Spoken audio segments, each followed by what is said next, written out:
नमस्कार, स्वागत है आपका वीके न्यूज में। दिल्ली के बॉर्डर पर किसान आंदोलन कर रहे हैं। कांग्रेस का भी पूरा समर्थन उनके साथ है। राहुल गांधी भी इधर हो हल्ला मचाए हुए हैं और उधर जहां उनकी सरकार है वहां एक किसान आत्महत्या कर लेता है।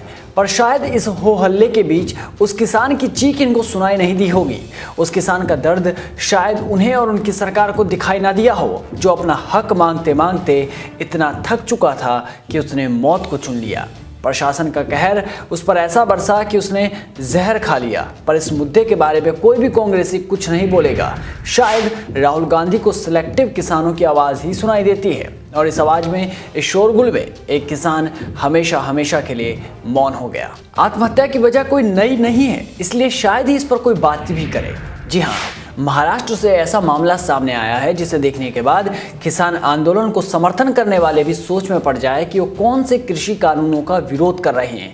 ये घटना ही कुछ ऐसी है जिसका जवाब महाराष्ट्र सरकार के पास भी शायद ही हो। एक किसान की आत्महत्या से महाराष्ट्र सरकार और महाराष्ट्र पुलिस पर एक ऐसा दाग लग चुका है जो कभी खत्म नहीं होगा। खबर ही कुछ ऐसी है। महाराष्ट्र के अमरावती में एक किसान ने मौत का मुश्किल रास्ता चुन लिया। किसान ने कथित तौर पर शेख अमीन, शेख गफूर और पुलिस एसआई दीपक यादव द्वारा परेशान किए जाने के बाद आत्महत्या जैसा कठोर कदम उठाया। इन नामों को याद कर लीजिए: शेख अमीन, शेख गफूर और पुलिस एसआई। एक रिपोर्ट के मुताबिक मृत किसान अशोक भुयार ने आत्महत्या से पहले राज्य सरकार में मंत्री बच्चू कड्डू के नाम पर सुसाइड नोट छोड़ा था। ये कहानी सिर्फ एक किसान की मरने की नहीं है, ये कहानी है एक परिवार के टूटने की, महाराष्ट्र पुलिस पर लगे दाग की, राजनेताओं की खोखले बयानबाजी की। ये जवाब है किसान आंदोलन में उठ रहे सवालों के। दरअसल 22 दिसंबर को बोराला में गणेश मंदिर के पास एक खेत में भुयार मृत पाया गया। भुयार अंजनगांव सुरजी में धने गांव का एक नारंगी उत्पादक था जिसने मौत के रास्ते को चुना। पर इससे पहले उसने एक सुसाइड नोट लिखा। सुसाइड नोट में उन्होंने आरोप लगाया था कि नारंगी व्यापारी शेख अमीन और शेख गफूर ने उन्हें उनकी कृषि उपज के लिए भुगतान नहीं किया था और जब उन्होंने उन्हें भुगतान के लिए जोर दिया तो उन्होंने कथित तौर पर उनके साथ मारपीट की। अपने हक की कमाई ना मिल पाने के कारण भुयार पहले से ही निराश होगा। उसे समझ नहीं आ रहा था कि वो क्या करे, मगर वो किसान था, इतनी जल्दी कहाँ से हार मानता। वो पहुंचा खाकी के पास। किसान ने कानून का दरवाजा खटखटाया। भुयार दोनों व्यापारियों के खिलाफ शिकायत दर्ज करने के लिए पुलिस स्टेशन पहुंचा, पर वही ढाक के 3 पात खाकी की वही बेरुखी कहां से उस किसान के काम आती। पुलिस ने उसके साथ सहयोग करने से इनकार कर दिया और शिकायत दर्ज किए बिना उसे वापस भेज दिया गया। अब वो टूट चुका था, क्या करता और कहाँ जाता। भुयार ने एक बड़ा फैसला लिया और महाराष्ट्र के मंत्री को एक सुसाइड नोट लिखा। अपने पत्र में भुयार ने 2 नारंगी व्यापारियों और उनके खिलाफ पुलिस की निष्क्रियता के बारे में भी बताया। किसान ने लिखा कि उन्होंने अंजनगांव सुरजी में 2 व्यापारियों शेख अमीन और शेख गफूर को अपने संतरे बेच दिए, मगर दोनों व्यापारियों ने बिना इसका भुगतान किए भुयार को भुगतान रसीद पर हस्ताक्षर करने के लिए मजबूर किया। दोनों व्यापारियों ने उनकी पिटाई भी की और जब वो 18 दिसंबर को उनके खिलाफ शिकायत दर्ज करने के लिए पुलिस स्टेशन गए तो उनके अनुरोध को पुलिस ने ठुकरा दिया।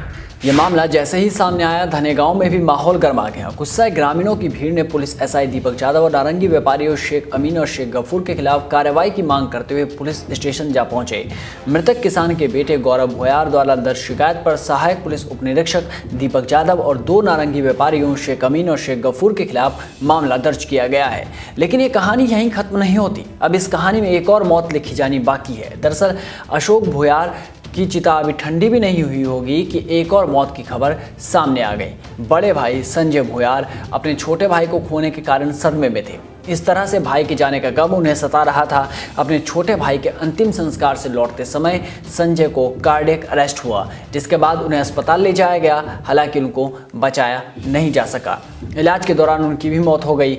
एक ही परिवार के 2 लोगों की जान जाने से लोग हैरत में थे। पर अशोक की ये मौत कई सवाल और जवाब छोड़कर गई है, क्योंकि ये कहानी बताती है कि किसान को उसका हक नहीं मिला, उसे मिली तो सिर्फ मौत। परिवार को मिला जिंदगी भर का दुख और फायदा हुआ तो सिर्फ बिचौलियों का, दोनों शेखों का। इन बिचौलियों के लालच ने किसान के पूरे परिवार की खुशियां खा ली। एक ऐसा दर्द दिया जिस पर मरहम नहीं लगाया जा सकता। इन्हीं बिचौलियों को ही तो खत्म करने के लिए कानून लाए गए हैं। किसानों की भी यही मांग सालों से चली आ रही थी। आज जब पूरी हो गई तो फिर चाहे कांग्रेस हो या फिर शिवसेना, केजरीवाल हो या फिर शरद पवार, ये सिर्फ राजनीति ही कर रहे हैं। अशोक भुयार ने भी आत्महत्या से पहले राज्य सरकार में मंत्री बच्चू कड्डू को एक चिट्ठी लिखी थी, जिसमें मदद की गुहार लगाई गई। किसान को कड्डू से उम्मीद है। उम्मीद इसलिए क्योंकि हाल ही में कड्डू ने केंद्रीय मंत्री राव साहेब दानवे को धमकी दी थी। बता दें कि राव साहब दानवे ने कहा था कि किसान विरोध प्रदर्शन को पाकिस्तान और चीन हवा दे रही है। उनके इस बयान के बाद कड्डू ने कहा कि पहले जब दानवे ने इस तरह का बयान दिया था तो उन्होंने उनके घर का घेराव किया था, लेकिन इस बार उन्हें उसके घर में घुसकर मारपीट करनी होगी। तो अब देखने वाली बात होगी कि मारपीट करने वाले कड्डू किसानों के हक में ज़मीन पर अपने पांव धरेंगे भी या नहीं। वो इस किसान का हक दिलवा पाएंगे या नहीं। क्या कड्डू सच में किसानों के साथ हैं या फिर वो सिर्फ दिखावा करते हैं? और बाकी के किसान नेता क्या इस मामले में कुछ बोलेंगे? और पुलिस ने जो बहादुरी का काम किया है उसे लेकर शिवसेना क्या जवाब देती है? और दीदी भैया इस मामले को देखने के बाद क्या फैसला लेते हैं? तब तक आप भी बने रहिए वीके न्यूज़ के साथ। नमस्कार।